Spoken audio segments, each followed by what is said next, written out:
10. Winter 879. Osrith did not know when she realized she loved that land of her mother.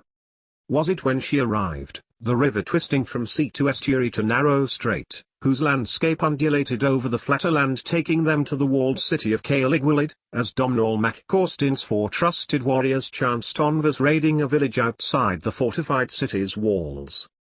Was it the wide Idun valley, wombed by rounded mountains, contrasting with the angular rocks at Dulreada? Was it when she had found her family, that of her mother, Jaitha, in the monastery's scriptorium, nobles bisected as now poor Mercia was, ruled by Northumbria and Strathclyde? It could even be when she had discovered the secret, which had revealed exactly what each of their roles in Cumbraland really was, when the king, Guthred, had listened to her enthuse over his kingdom. Had that been it? It may certainly have been the turning point.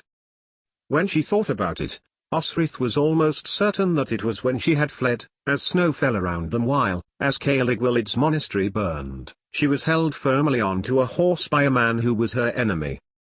But, of Greogair, Osrith knew exactly when it was she suspected him of treachery, and that was the first moment he boarded the ship with them bound for Cumbraland. 88,888,888. The little party of warriors sent by the king-elect of Alba camped within sight of their craft on the coast of Strathclyde a fortnight after setting off from Greogair's stronghold. From there, though the evening was drawing in fast, Osrith could see the lower land on which Caer Ligualid sat, surrounded protectively by water and low hills, the Idun River bisecting it north and south.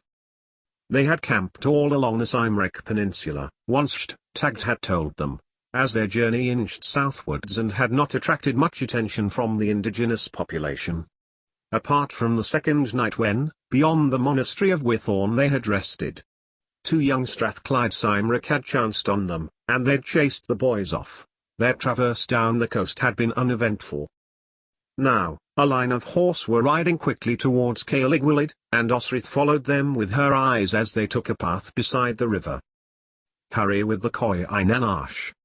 Osrith heard Fergus shout, and she turned away from the old city built by the Latins, her mother's birthplace, and strode quickly to where he and Tagged had coaxed a fire into life behind a derelict drystone wall.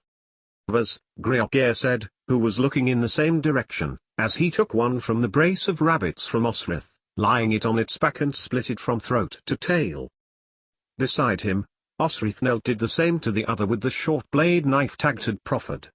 Inside a pot, Fergus was stirring a liquid probably containing onions and roots, just waiting for the rabbit flesh to join it. Osrith glanced across to Greogair, who was, very efficiently, jointing the animal under his hand. Since the night at the Cambulach stronghold, he had not once touched her, spoken to her disrespectfully, or spoken much to her at all. He was with them, Osrith knew, as Domhnall's diplomat to King Guthred of Cumbraland, and she was there to spy. Perhaps he was contemplating the journey to the kingdom.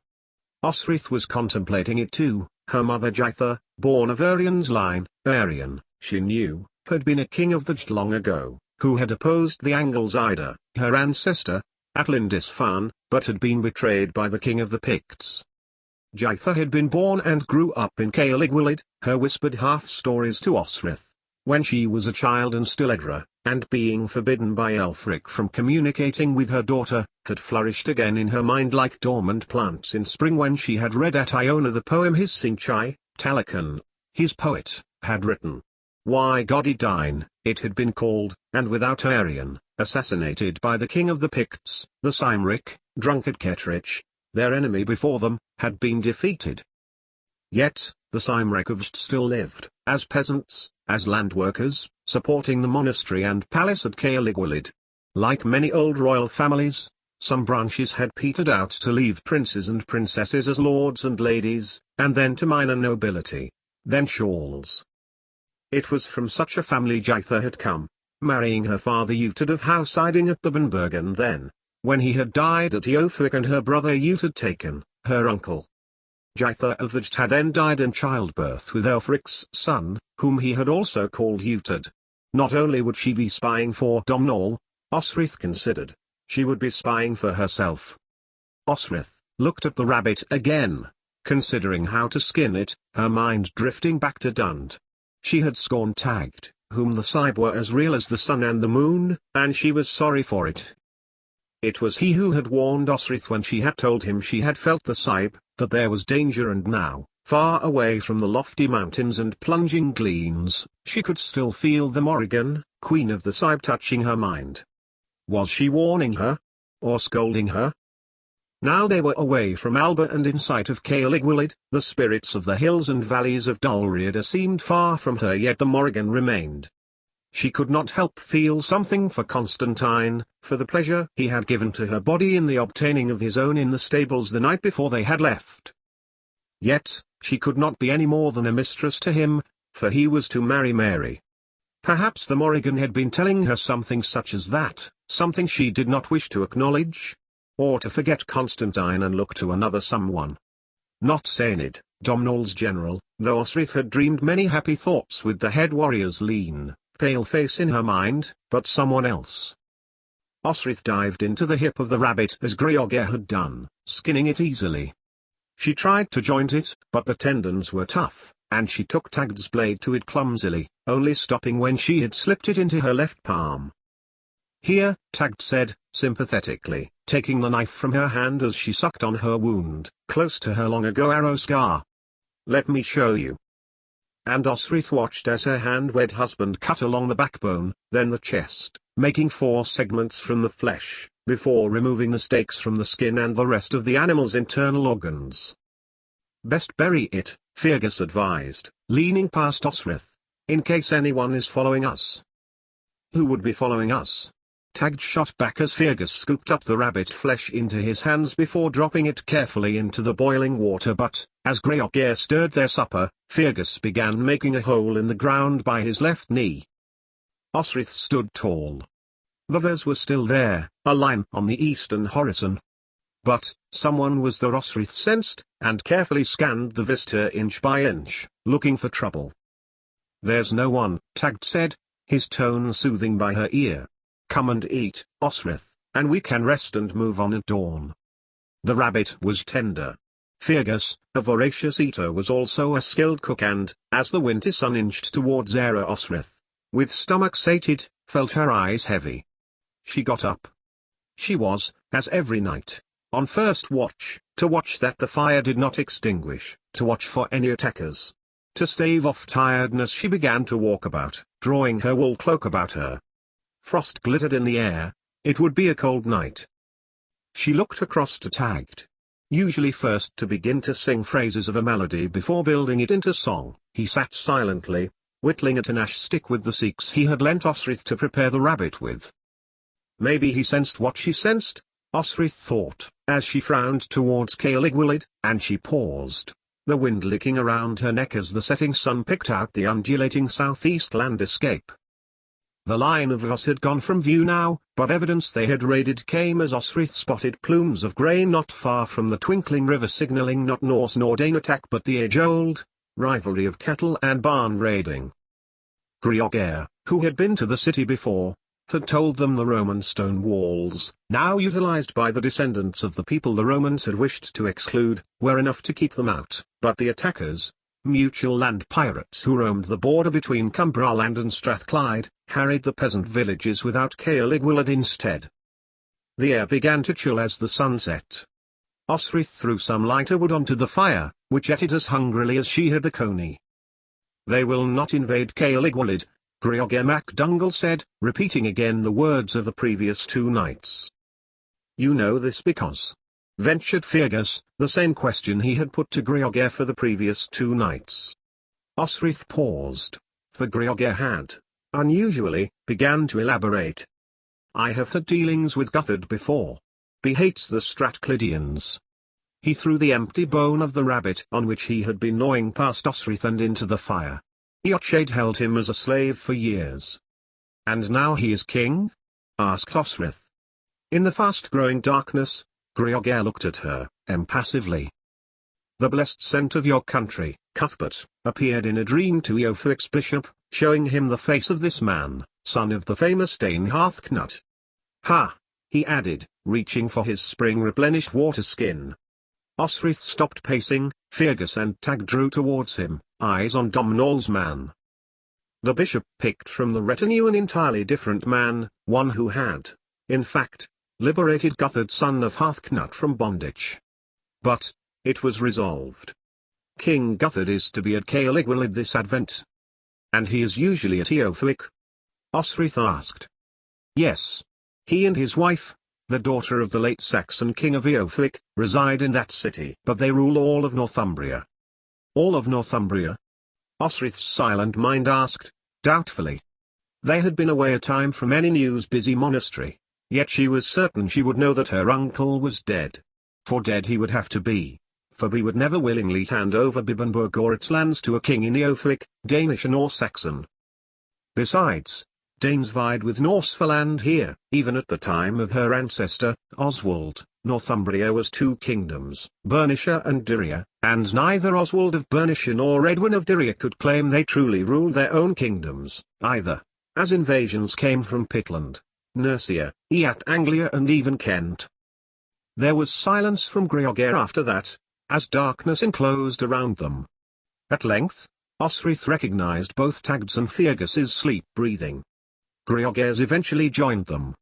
But Osrith still felt uneasy. Osrith curled her hand around Bue's hilt as she stood, staring in the direction of their destination. The moon began to rise, gibbous, and it picked out the city, its river glimmering like a giant eel stretching languidly through it. You are to spy, use your languages, Domhnall had told her. She paced around the fire, adding a branch from the meager pile that they had gathered that evening, which provoked the fire to life. They would sail up that eel. They would stop at the monastery which, like Culde's, stood adjacent a major river bank. Osrith shivered, glancing sorrowfully over her shoulder. To the north now, post the traditional season of warfare, Domhnall intended to attack Eochaid and force him from the Pictish throne. How she would be there, Osrith thought, woefully. To fight beside her king, beside Constantine and Domhnall, to fight for Domhnall, protect him. Listen to the strategy as Sainit stood before the soldiers, inspiring them with words of courage and honor, and a crack behind her made Osrith turn on the balls of her feet. Bue was withdrawn and aloft as she listened. A breath near her shoulder caused her to thrust her blade towards it. But a hand caught her wrist as warm breath huffed words near her ear. Did you hear it too? Osrith pulled back roughly, refusing to remember how he had tried to seduce her, and she felt Greogair yield, letting her go and shifted next to her. Osrith took a step away, frowning into the darkness. It was not the first time she had raised her sword to Greogair MacDougall, it had not been the first time he had crept about at night. Their job was to protect Greogair under banner of truce. It would defeat their reason of going to Caer Ligualid. It would be no good if she murdered him by mistake in the dark, even if he was creeping around trying not to be here. There, Osrith whispered back, night awareness overriding suspicion as they both stalked towards the crunch. Then, a shadow moved in the spinney of trees a little away from the camp. Osrith looked behind her, then turned back suddenly, thrusting Bue into the body she knew would be there. A heavy body thumped to the ground by her feet and, to be sure, Osrith thrust Bue into it. A clash of steel behind her told Osrith that Greogair had engaged another foe and she turned to help, aware now of the feet running towards them from the camp. Tagd was to her right and Fergus was circling behind Greogair. The gibbous moon illuminated the scene as Greogair fought the attacker, until finally bringing him to his knees, plunging his sword between the shoulder blades. In the moonlight, Osrith saw the last breath of the man as he huffed it, slowly, into the cold night air. All four of the warriors stood apart, alert, waiting to see if these were alone or part of a larger group. Osrith could hear nothing, except her own heart beating and, now the exertion had drained her adrenaline, she felt an overwhelming tiredness. As if sensing her dullness, Tagd spoke close to her ear, making her jump, and he put his hand on her wrist to stop her from instinctively thrusting her blade to him. Come, rest. We will keep watch now. And, sleep she did, for when Osrith opened her eyes it was to a vista of grey. The two bodies which they had overcome the night before lay where they had fallen, morning mist wrapping itself around the corpses as though their spirits were being taken from the lifeless bodies. She looked harder, noting the leather straps up their legs, and long, braided red-brown hair. They were young, almost boys, and probably had seen their fire and thought they would chance on them. They did not consider that whoever had a fire out in winter by the coast might be hardier, stronger than them. She sighed as she got to her feet, the tiredness of the night still with her and knowing she must overcome it for when they rode down the Edun that day. "To Strathclyde Cymric," Tagd said, as Osrith flung her cloak around her shoulders. "Look like the two we scared away at Wythorn." He proffering her the leather water skin and gesturing to the fire as Osrith turned to look back at the dead warriors.